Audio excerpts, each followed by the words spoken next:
Hey, it's Garrett. I'm going to share real quickly in this video the most important thing to your recovery journey. You know, there's all the things that we can do, whether it's the step work, the meetings, the inventories, the treatment, all the stuff that we can do to try to get to that place we want to be in our recovery. I am certain that this thing that I'm going to talk about is the most important of all of those. Of course, the treatment, the inventory, working with a sponsor, going to meetings, the step work, all that stuff is very important, and those are critical pieces to the puzzle. But I think without this one thing, none of that stuff really matters. If you've ever struggled to get to that place that you want to be in your recovery journey, if you've been struggling against return to use or relapse, or just that thing inside, that void inside that helps you see that you're not getting to exactly where you want to get to, I think this thing that we're going to talk about right now is the reason. So please stay tuned.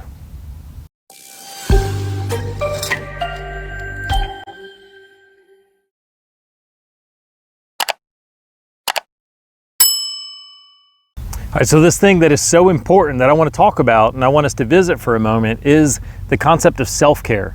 So self-care, that's a word that gets thrown around a lot, and it's talked about in different ways, in different contexts. And I think by the end of this video, you're going to see self-care in a more fundamental or more foundational view or understanding of what exactly self-care is and why it is so important for life in general and specifically for recovery. So let's take a step back and let's look at the basic human needs that we all have. All humans have a basic human needs for emotional satiation or emotional fulfillment, spiritual fulfillment, and physical fulfillment. We need physical health, we need spiritual health, and we need good emotional health in order to thrive, in order to be that best version of ourselves. And one way that I look at it that makes the most sense is, you know, all of them are connected to the other. So our emotional needs, spiritual needs, physical needs, they're all connected to one another. But really, I think it's the emotional needs that are the foundation for the other two. And what I really believe is that we can't fully satiate or fulfill our spiritual or physical needs if our emotional health isn't also fulfilled or satiated, if we're not in a good place emotionally. So you might think, and this is a really valid argument, that you can get everything that you need for the fulfillment of all your physical, spiritual, and emotional needs by focusing in on the spiritual connection or the spiritual growth. And I can see that argument, but this is where my mind goes with that. If we have spiritual connection, even 100%, spiritual growth, we're exactly where we want to be spiritually connected, either through religion or through our philosophy or just our spiritual connection with whatever our higher power is. If we have that, but we don't have the emotional health or the emotional connection that comes along with that, then our spiritual needs never really going to be satiated. If you can have full faith, you can have full connection, you can have full trust in our Creator, but if you don't have the emotion of love and joy that accompanies that, then I would argue that you're not really fulfilling your spiritual needs. So maybe in this context, that emotional feeling that comes along with it is our litmus test or the indicator as to whether or not we're actually spiritually satiated or spiritually fulfilled.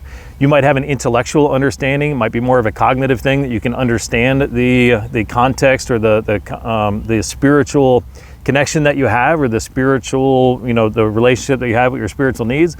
But if those emotions don't come through it, then that's an indication that you haven't fulfilled that. So for that reason, again, I'm standing by this point that our emotional needs, the foundation for our emotional needs, is critical to be fulfilled in order to have all of our needs fulfilled.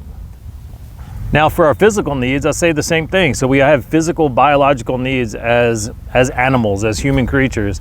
We have needs for food, for exercise, for water. We have needs to take care of just the physical state of our body. And again, if we don't take care of the emotional needs that we have or fulfill those emotional needs, then everything else that we can do for our body, for our physical self, isn't going to fulfill the actual needs that we have. So if we're exercising, if we're eating well, but we're still in a high state of stress, and our normal body functions won't even work properly, our ability to digest our food, our normal excretion ability is all inhibited when we are in that constant state of stress. The stress also, the emotional stress also keeps us in that fight or flight mode where we don't digest food the same way, we don't process toxins in our body the same way, our cognitive function, everything's impaired. So again, I come back to the idea that in order to meet our physical needs, we must build it on a good, well-established emotional foundation. And that's where self-care comes in. Self-care is about getting to the emotional place that allows us to fulfill our emotional, our spiritual, and our physical needs. And that's why it's critical. If we don't do the things that we need in order to have that strong emotional foundation, then we can't meet any of the needs that we have. All right, sorry, I had to pause the video for a second because a big train started going behind me and blowing the whistle. Hopefully now you can hear me and that the train won't be an issue. So how do we get to where our emotion is such the foundation for satiating all the other needs that we have?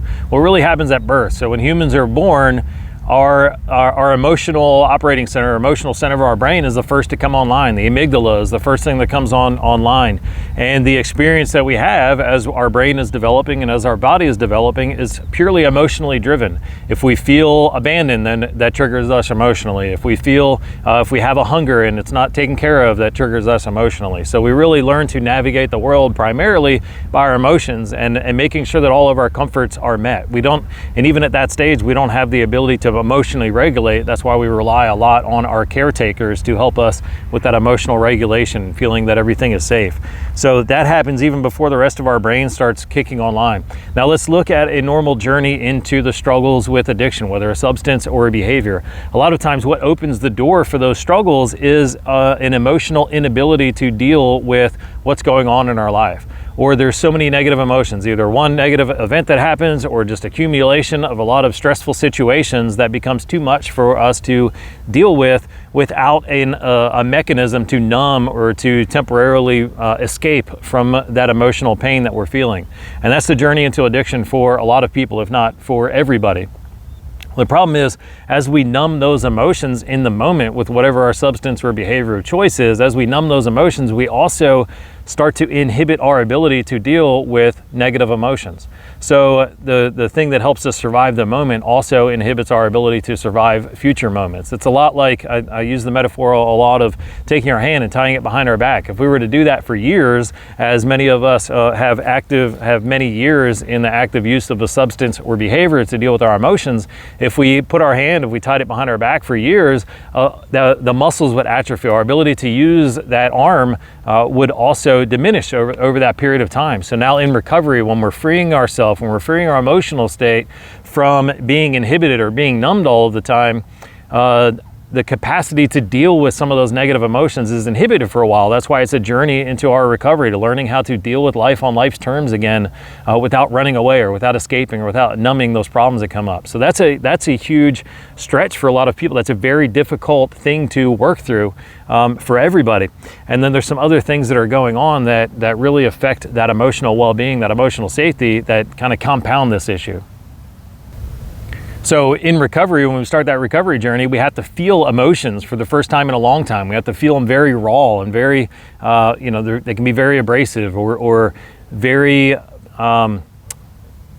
let's see, the opposite of bad. So very good. So all the bad emotions, we have to feel those in a way that we're not used to feeling, that we haven't felt in a long time. We have to feel them without a numbing agent, without a way to escape.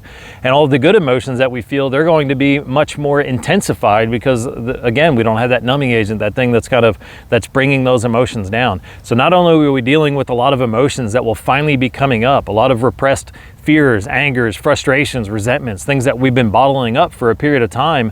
Not only are we going to have to deal with those coming up, we're dealing with just the sensitivity to emotions in general. So we're more sensitive to the emotions that we feel. We have a lot of negative emotions that are coming up that we have to deal with. Maybe it's the consequences of actions that we've been taking. Maybe it's things that we've been bottling up and never really faced or never really looked at for a number of years. We're facing all of that, and it's much more raw than anything else that we've experienced before. So just for those reasons, it can make a very unstable situation. And this is where a lot of the challenge comes from, as we take those first couple steps in recovery and start moving forward.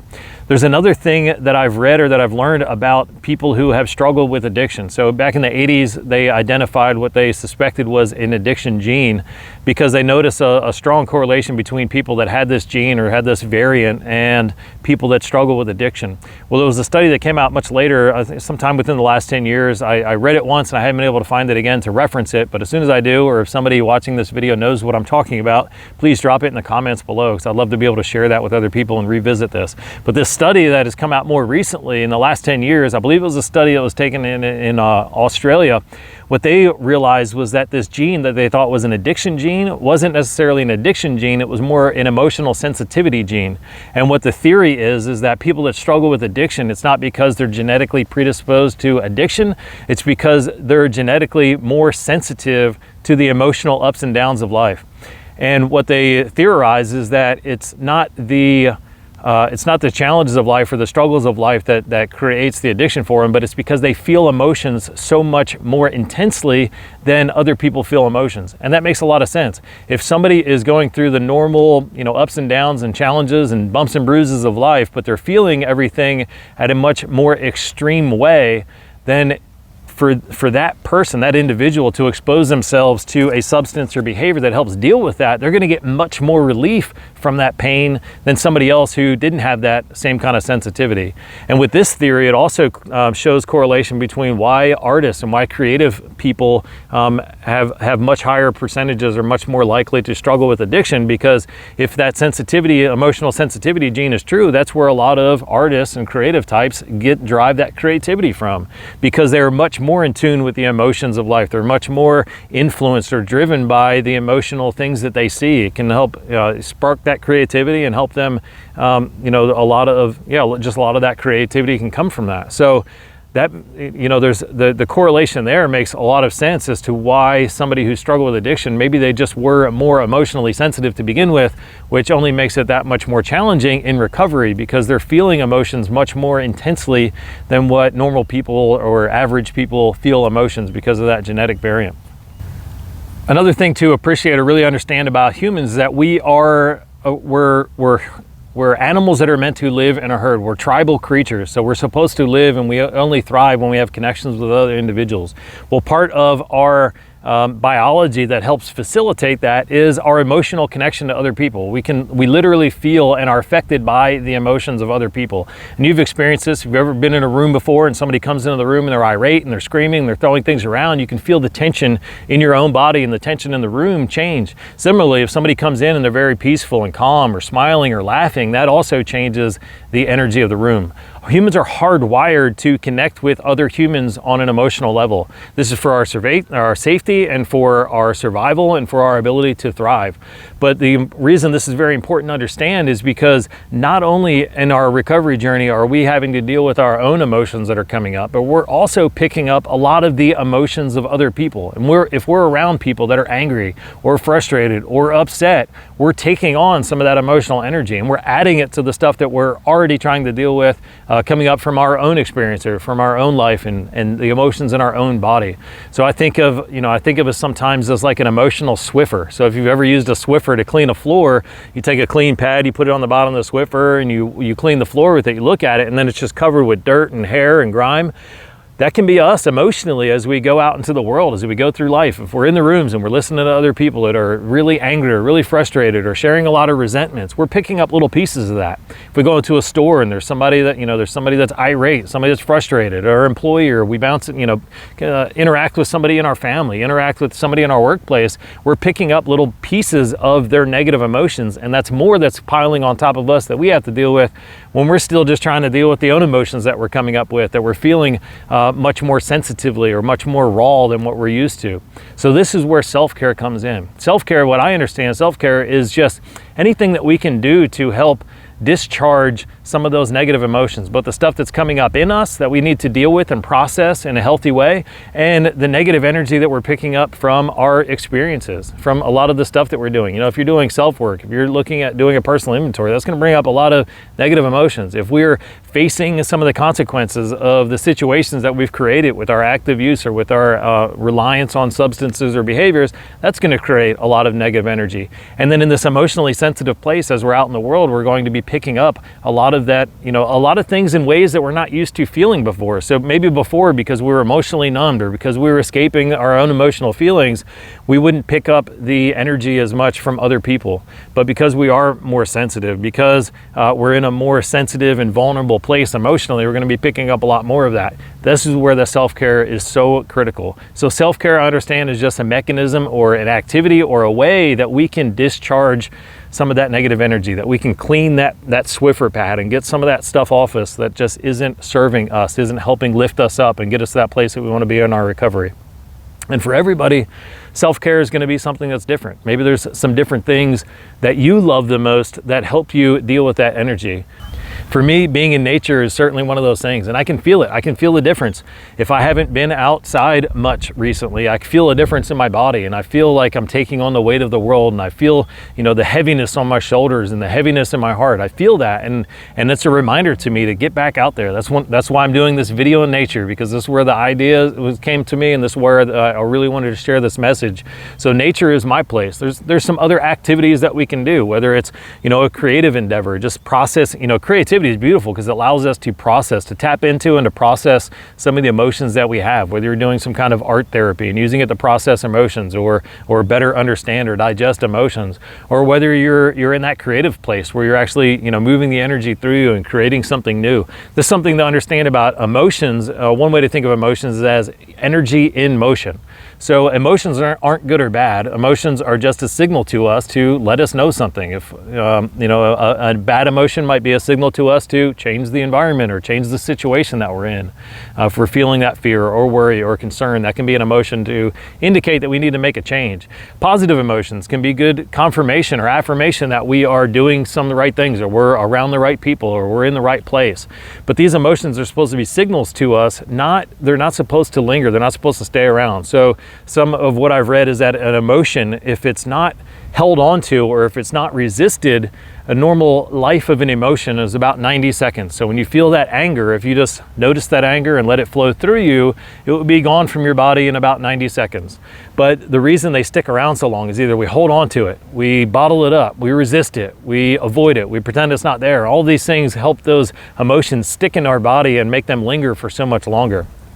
So the self-care is an ability to process the negative emotions and discharge some of that stuff and allow us to be in that place that we want to get to. Now, everybody's going to have different things that are the best self-care for them, and you might have different things, and they might change from time to time. So I love being out in nature. I love taking walks in the woods. I also like to write. I also like to sit quiet and read or meditate. These are some of the things that I do for my self-care. And it's not necessarily what you do that's important. It's finding something that works best for you or that you enjoy the most, because that's what it all comes back to, is you finding your journey, your pathway forward. So what are the things that you can do for your self-care to help you get to that place emotionally that you need to get to so that you can continue that journey? Again, I think if you are struggling emotionally, you're not going to get all of the needs met that you need in order to continue to move forward in your life and move forward in your recovery and get to that place that you really want to be in your recovery. If you're struggling emotionally, you're not going to get the place that you want to be physically. You're going to continue to have physical ailments and and the manifestations of stress, like not being able to process food or overindulging in food or not being able to sleep and get the rest and relaxation and recuperation that your body needs. If you're struggling emotionally, you're not going to get the spiritual connection that you want, and you're not going to get to that place spiritually that you are trying to get to. Maybe you'll have a rational understanding of where you want to get to spiritually, or a rational or cognitive appreciation for your religion or your spiritual journey, but you're not going to get to that place that you want to if you're not taking care of that emotional place first. That's where self-care comes in, and that's why I said it's the most important thing that we can do in our recovery journey. If we're ignoring or if we're neglecting our self-care because we're taking on more responsibilities, or we're trying to make things right, or we're looking outside of us, then the struggle on the inside is going to continue. If you keep slipping, if you keep falling backwards, if you keep struggling to get a substance or behavior out of your life, this is probably where you want to look. What are you doing for your self-care? Are you making it a part of your normal routines? Do you have something daily or weekly that you can discharge that negative energy that you're picking up from around the world, that you're picking up from your environment, that you're picking up, or that's being released from inside of you? You have some way to discharge that. You have some way to clean your emotional slate and get back to the positive emotions of love and joy that you're trying to get to. That's what's going to carry you forward. That's what's going to allow you to resist temptations in the future, continue to make that progress that you want to make. So if you're slipping up, or if you're having a hard time even starting that recovery journey, I would focus right here on self-care, finding out what that is. Please share in the comments, what are some things that you like to do for your self-care? We can learn from other people and get some ideas from other people. And if we see some common trends, then maybe that's a great place for new people to start by doing those things that help so many others. So please share your comments. Tell me what you like to do for your self-care. If there's somebody that might benefit from watching this video or hearing this message, please by all means share it so we can spread this word and help everybody get to that better place in their life. I appreciate you.